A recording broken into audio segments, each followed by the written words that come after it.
The story of the fiery furnace is one of the great stories of the Old Testament.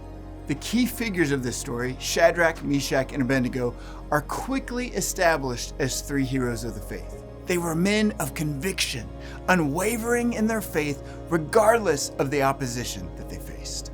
In this story, the king Nebuchadnezzar has made a decree that everyone should bow down and worship the gold statue that he's made of himself.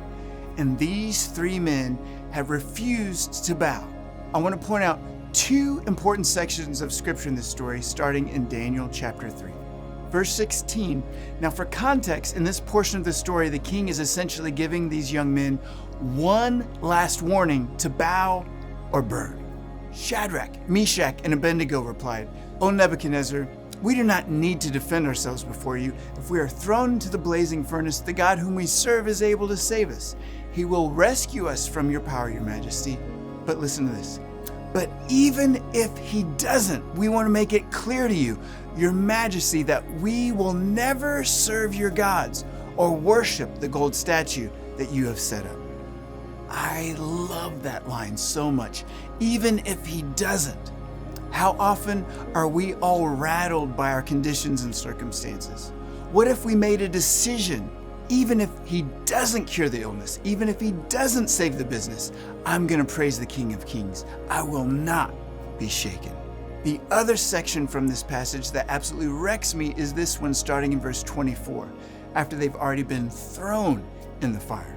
But suddenly Nebuchadnezzar jumped up in amazement and exclaimed to his advisors, didn't we tie up 3 men and throw them in the furnace? Yes, your majesty, we certainly did.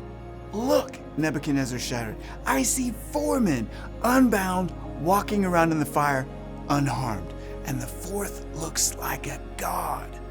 Then Nebuchadnezzar came as close as he could to the door of the flaming furnace, and he shouted, Shadrach, Meshach, Abednego, servants of the Most High God, come out, come here.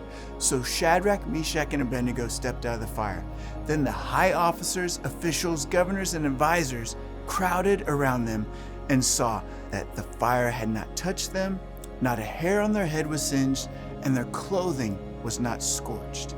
They didn't even smell of smoke. They didn't even smell like smoke. Who do you think the 4th person in the fire was? I believe it was Jesus.